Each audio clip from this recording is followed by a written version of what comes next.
Okay, so I'm a little bit late with this, and I know I didn't cover the rest of the season, but I want to talk about the Mandalorian finale. So as always, I'm Al, this is the Geek in Review. And first of all, thanks for taking the time to choose to watch this video, I really appreciate it. And if you're not a subscriber already, please just hit that subscribe button, it only takes 2 seconds, and do you know what, it doesn't cost you a penny. This is the way. So I'm going to do a full season review later on in the week, but I just want to talk about that finale because we had the Picard finale as well last week, so it was kind of a big week for the old Geek TV. And this episode had a lot looming over it with the cliffhanger last week. So the finale's called The Return, and of what? The Mandalorians? The Jedi? I didn't know. And it's a shorter episode, 10 minutes less than the week before. So, quick catch up, if you didn't see last week, the Mandalorian tribes united, went back to their home world where they were ambushed by ex-Imperial troops led by Moff Gideon, who's trying to build a better Dark Trooper by mixing aspects of the Cloners, the Jedis, and of course the Mandalorians. So what this means is the bad guys now have Mandalorian armour, it ends in a big fight, Paz Vizsla gets killed, Din Djarin gets caught, and then here we are at the finale. And it literally picks up the second where it left off, with Bo on the run, warning the fleet in orbit about the attack. And it's weird to see it, because you don't really see it too often, but they can really move in those Mandalorian suits. So where's Moff Gideon taking Din? Well, it doesn't matter, he escapes, assisted by Baby Yoda, IG-12, whatever. And there's a lot of callbacks to the first season finale here as well, because Grogu sprays him with the Bacta spray that IG-11 sprays Din with in that finale. But that's for the big finale, I'll get to that in a minute. So Din wants to end Gideon once and for all, and Gideon wants to end Din the same way. Meanwhile, Axe Wolves, the best worst name ever, by the way, is trying to save the fleet. And all of this kind of happens before even the main title credits roll. So Gideon's attacking Din as his forces attack the fleet, and I hate Gideon's voice in the helmet in this episode. Is it just me? Let me know in the comments below. But Axe manages to save the fleet and get them onto the planet while using the ex-Imperial ship as a decoy, with only him on board. As the rest of the Mandalorians literally jump ship, which looks cool, but there's a bit of an overuse of the Mandalorian skill in the last 2 episodes that I'm going to talk about later on.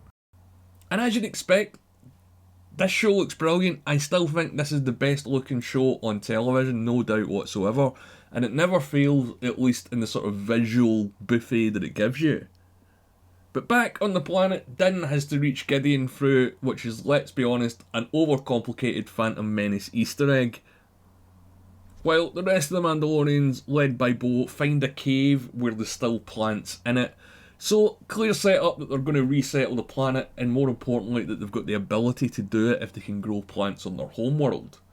But they've got to defeat Gideon and all these tin pricks as well.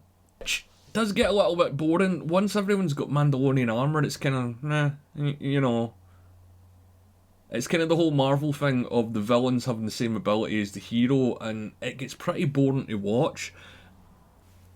But anyway, Gideon reveals the full plan as Din passes a bunch of clone tanks filled with, well, Gideon. And it turns out that he's been trying to add the Force to the Dark Trooper, so of course, who's he going to trust with that ability? Himself. And he's pissed off at all this Mandalorian meddling in his plan. So they have the big good versus evil fight with some pretty solid music, and the Praetorian Guards are back from last week doing the same routine on Din that they'd done on Paz Vizsla the week before.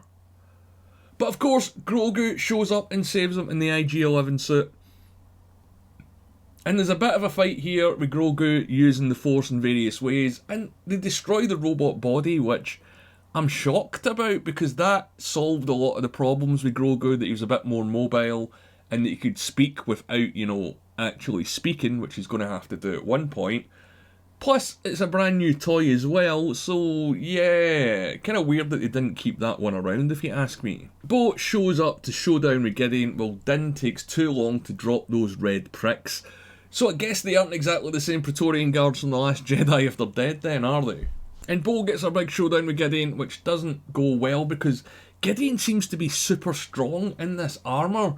Like, the way he throws people about and the way that he destroys the Darksaber, and the suit makes noises sort of like Robocop and Iron Man as well, because he shouldn't be as strong as Dinn. There's no way of that. But to save the day, Axe slams the ship into the base, killing Gideon.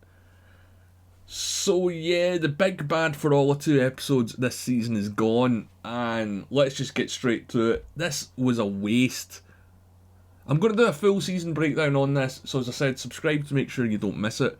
But they've built Moff Gideon up as a villain from the end of the first season, and he's hardly been featured at all in this season apart from these final 2 episodes.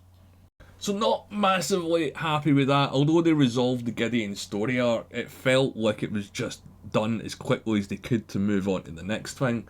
And how is this going to affect future shows as well? Because throughout this whole episode from this point onwards, it sort of feels like this is the finale for the entire show. Like, you know, the very last episode ever, maybe. And oh yeah, Grogu uses the Force to save them like season 1. I said there was going to be another season 1 callback. So yeah, they've retaken the planet, Gideon's dead, the Mandos all seem to be getting along, and they're rebuilding and sort of starting again. Grogu becomes a trainee Mandalorian, Din adopts Grogu, but then he'd already kind of done that from when he first met him, so that was just like a formality, I suppose. And as I said, this all feels like it's tying up this entire story arc of the show. The Gideon stuff, the Imperial stuff, the Mando stuff. So maybe they're done with the Mandalorian, or are they setting up Bo Katan? Because the armourer literally passes the torch to her in one of the final scenes that we see her in. But Jon Favreau says that season 4 has been written, and there is a kind of setup here where Din goes to see Captain Teva, who I thought was going to show up more often in this show and save the day, to be honest, in the final episode.